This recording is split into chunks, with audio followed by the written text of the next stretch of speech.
প্রকৃতির বিচিত্রময় আর বিশ্বের সবচেয়ে খতরনাক প্রাণীদের বসবাস, যেখানে বেঁচে থাকার জন্য প্রতিনিয়তই মৃত্যুর সাথে সংগ্রাম করতে হয়।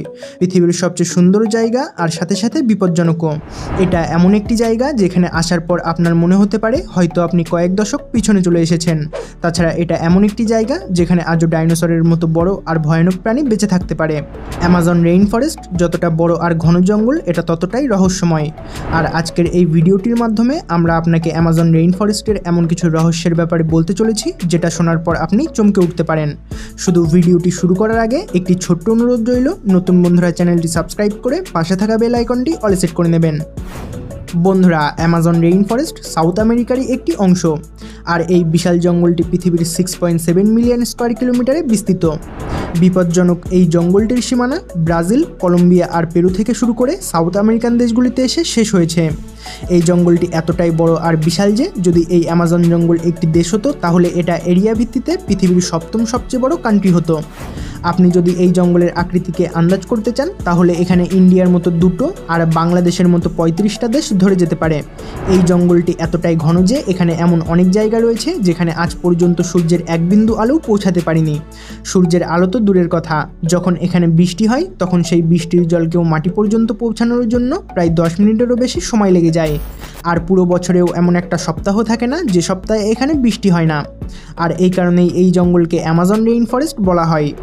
আমরা এই পৃথিবীতে বেঁচে রয়েছি যে অক্সিজেনের কারণে। অ্যামাজন রেইন ফরেস্ট বাতাস থেকে কার্বন ডাই অক্সাইড নিয়ে গাছের সাহায্যে সেই অক্সিজেনকে প্রডিউস করে। আর আজ আমরা বাতাস থেকে যে নিঃশ্বাস নিতে পারছি তার 20% আমরা এই অ্যামাজন রেইন ফরেস্টের থেকেই পেয়ে থাকি। অ্যামাজনের এই জঙ্গলগুলিতে 1100-রও বেশি নদী রয়েছে। একই সাথে এই জায়গাতে বিশ্বের দ্বিতীয় সবচেয়ে বড় নদীও উপস্থিত রয়েছে, যেটা 6400 কিলোমিটার লম্বা। এই নদীকে অ্যামাজন রিভার বলা হয়। নদীটি বিশ্বের মধ্যে সবার থেকে সুন্দর হওয়ার সাথে সাথে প্রচণ্ড বিপজ্জনক। এই নদীতে এমন সব খতরনাক প্রাণী রয়েছে যেগুলোকে শুধুমাত্র অ্যামাজনের জঙ্গলেই দেখতে পাওয়া যায়, যেরকম এই পিঙ্ক ডলফিন। এই ডলফিনগুলো 10 ফুট পর্যন্ত লম্বা আর 200 কিলোগ্রাম পর্যন্ত ভারী হয়ে থাকে। এই ডলফিনগুলো নর্মাল ডলফিনের তুলনায় প্রচণ্ড গতিধারী হয়ে থাকে। আপনারা নর্মাল ডলফিনকে মানুষের সাথে খেলা করতে দেখে থাকবেন, কিন্তু সেখানেই এই পিঙ্ক ডলফিন মানুষকেও নিজের শিকার বানিয়ে থাকে। এই নদীতেই আরও এমন এক ধরনের মাছ রয়েছে যাদেরকে ইলেকট্রিক ইল বলা হয়, কারণ এই মাছগুলো বিপদে পড়লে ইলেকট্রিসিটি প্রডিউস করে। আর এই ইলেকট্রিক ভোল্টকে 800 পর্যন্ত মেজার করা হয়েছে। এই ইলেকট্রিক ইল মাছ নিজের থেকেও সাইজে বহুগুণ বড় কুমিরকেও হামেশাই মেরে ফেলতে পারে। তাছাড়া এই অ্যামাজনের জঙ্গলেই এমন একটি ভয়ানক নদী রয়েছে যেটাতে যদি কোনো মানুষ বা কোনো প্রাণী পড়ে যায় তাহলে সে মিনিটের মধ্যেই সিদ্ধ হয়ে যাবে। এই নদীকে বয়েলিং রিভার বলা হয়ে থাকে। নদীটি 7 কিলোমিটার লম্বা, 100 মিটার চওড়া আর 20 ফুট পর্যন্ত গভীর। এই নদীর জলের অ্যাভারেজ টেম্পারেচারকে 100 ডিগ্রি সেলসিয়াস পর্যন্ত মেজারমেন্ট করা হয়েছে। মানে যদি এই জলের মধ্যে একটি কাঁচা ডিমকে রাখা হয় তাহলে সেটা কিছু সেকেন্ডের মধ্যেই সিদ্ধ হয়ে যাবে।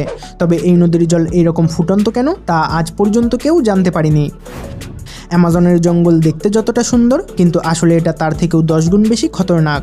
অ্যামাজনের জঙ্গলে জীবজন্তু, পাখি আর গাছপালার এমন সব ভেরিয়েন্ট রয়েছে যাদেরকে পুরো পৃথিবীর মধ্যে আর কোথাও দেখতে পাওয়া যায় না। অ্যামাজনের এই জঙ্গলে 44,000 রকমের গাছপালা, 13,000 রকমের পাখি, 22,000 প্রকৃতির মাছ, 380 রকমের র্যাপটাইল আর 25 লাখেরও বেশি রকমের কীটপতঙ্গকে এখনও পর্যন্ত খুঁজে পাওয়া গেছে। তাছাড়া রিসার্চারদের অনুযায়ী এখানে এখনও 3 মিলিয়নেরও বেশি এমন সব স্পিসিস রয়েছে যাদের সম্বন্ধে এখনও পর্যন্ত কিছু জানা যায়নি। অ্যামাজনের জঙ্গলে কিছু প্রাণী এমনও রয়েছে যারা মাত্রা অতিরিক্ত খতরনাক, আর এদের মধ্যেই সবার প্রথমে আসে এই গ্রিন অ্যানাকোন্ডা। এই গ্রিন অ্যানাকোন্ডা বিশ্বের মধ্যে সবার থেকে বড় আর বিপজ্জনক একটি সাপ, যাদেরকে শুধুমাত্র অ্যামাজনের জঙ্গলেই দেখতে পাওয়া যায়। এই সাপটি 30 ফুট লম্বা আর 250 কেজি পর্যন্ত ভারী হতে পারে।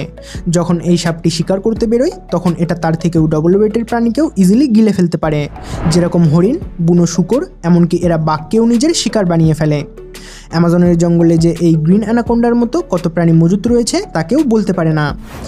বিজ্ঞানীদের কোনো প্রাণী সম্বন্ধে কিছু জানতে হলে তার বডিকে চিরফার করতে হয়। তবে এই অ্যামাজনের জঙ্গলেই এমন একটি ব্যাঙ রয়েছে যাদের অর্গান সম্বন্ধে জানতে হলে এই রকম কিছু করারই প্রয়োজন হয় না। এই ব্যাঙটি গ্লাস ফ্রগ নামে পরিচিত। এই ধরনের ব্যাঙের স্কিন পুরোপুরি ট্রান্সপারেন্ট হয়। এই কারণেই সামান্য আলো পড়তেই এদের দেহের সমস্ত অঙ্গ একদম স্পষ্টভাবেই দেখা যায়, যেরকম এদের হৃৎপিণ্ড, লাঞ্চ, লিভার, এমনকি হার্টবিটও স্পষ্টভাবে দেখা যায়। বন্ধুরা, পিঁপড়ে তো আমরা আমাদের আশেপাশে প্রতিনিয়তই দেখছি, তবে আফ্রিকার জঙ্গলে এমন এক ধরনের পিঁপড়ে রয়েছে যারা এই নর্মাল পিঁপড়ের থেকে প্রচণ্ড বিপজ্জনক আর বেশ খানিকটা বড়। এই পিঁপড়েগুলো বুলেট অ্যান্ট নামে পরিচিত, আর এরা সাইজে 4 ইঞ্চি পর্যন্ত বড় হতে পারে। যদি ভুল করেও এই পিঁপড়ে কোনো মানুষকে একবার কামড়ে দেয় তাহলে সেই ব্যক্তি এর কামড়ের ফলে মারা পর্যন্ত যেতে পারে। রিসার্চারদের দাবি হলো এর কামড় বন্দুকের গুলি লাগার সমান, আর এই জন্যই এদেরকে বুলেট অ্যান্ট বলা হয়। অ্যামাজনের জঙ্গলে এমন এক ধরনের গিরগিটিরও দেখা মেলে যারা জলের ওপর দিয়ে চলতে পারে। এই গিরগিটি জিজাস লিজার নামে পরিচিত, আর এরা 3 ফুট পর্যন্ত লম্বা হতে পারে। এরা জলে উপস্থিত শিকারকে ধরতে আর নিজেদেরকে বাঁচানোর জন্য জলের ওপর দিয়ে চলাচল করে। অ্যামাজনের জঙ্গল নিজের ভেতরে এমন এমন রহস্য লুকিয়ে রেখেছে যেগুলো সম্বন্ধে এখন পর্যন্ত কেউ জানতে পারেনি। বহু লোকের দাবি যে অ্যামাজনের জঙ্গলে একটি জায়গা এমন রয়েছে যেখানে সোনার শহর থাকতে পারে, আর যেটাকে এখানকার বিপজ্জনক পরিবেশ আর ব্যাপক এরিয়ার কারণে এখনও খুঁজে বের করা যায়নি। ডিসেম্বর 20-তে আমেরিকার একটি স্যাটেলাইট, যেটা সেই সময় অ্যামাজনের উপরে উপস্থিত ছিল, সেটা কিছু ফটো ক্যাপচার করেছিল যেখানে কিছু সোনার নদীকে দেখতে পাওয়া গেছিল। তবে কিছু সময়ের মধ্যেই এই ছবিগুলিকে আনঅফিসিয়াল বলে ঘোষণা করে দেওয়া হয়। তো এই অবস্থায় সত্যিই কি এখানে কোনো সোনার শহর মজুদ রয়েছে, নাকি এটা শুধুমাত্রই একটি কল্পনা? এটা এখনও পর্যন্ত একটি রহস্য হয়েই রয়ে গেছে। অ্যামাজনের এই জঙ্গলে মাটিতে কিছু এমন চিহ্ন তৈরি রয়েছে যেটাকে যখন স্যাটেলাইটের মাধ্যমে দেখা হয় তখন সেগুলোকে কিছুটা এইরকম দেখতে লাগে। এগুলোকে জিওক্লিফ বলা হয়। এগুলো সাইজে এতটা বড় যে যখন কোনো মানুষ এগুলোর মধ্যে দাঁড়িয়ে থাকে তখন সেই ব্যক্তি কোনোভাবেই বুঝতে পারে না যে সে একটি বিশেষ চিহ্নের উপরে দাঁড়িয়ে রয়েছে। অ্যামাজনের জঙ্গলে এইরকম 400-এরও বেশি জিওক্লিফ উপস্থিত রয়েছে, আর এদের মধ্যে অনেক জিওক্লিফ এমনও রয়েছে যেগুলো 2 কিলোমিটারেরও বেশি লম্বা। তবে এগুলোকে কোন সময় আর কারা তৈরি করেছিল সেটাও একটি রহস্য হয়েই রয়েছে। জীবজন্তু, পাখি আর গাছপালাদেরকেও ছাড়া এই জঙ্গলে 400 থেকেও বেশি উপজাতি গোষ্ঠী বসবাস করে, যেখানে টোটাল 30 মিলিয়নেরও বেশি মানুষ বসবাস করছে। এখানে উপস্থিত কিছু জনজাতি এমনও রয়েছে যারা আজ পর্যন্ত আধুনিক শহরের মুখ পর্যন্ত দেখেনি, আর যদি বাইরে থেকে কোনো মানুষ তাদের সাথে দেখা করতে যায় তাহলে এরা তাদের সাথে এলিয়ান দেখার মতো আচরণ করে। এমনি তো আমরা মানুষেরা প্রকৃতির তৈরি সমস্ত জিনিসেরই অনেক ক্ষতি করে দিয়েছি, আর এবার মানুষ প্রকৃতির সবচেয়ে সুন্দর ক্রিয়েশন জঙ্গলকে নষ্ট করার দিকে পা বাড়িয়েছে।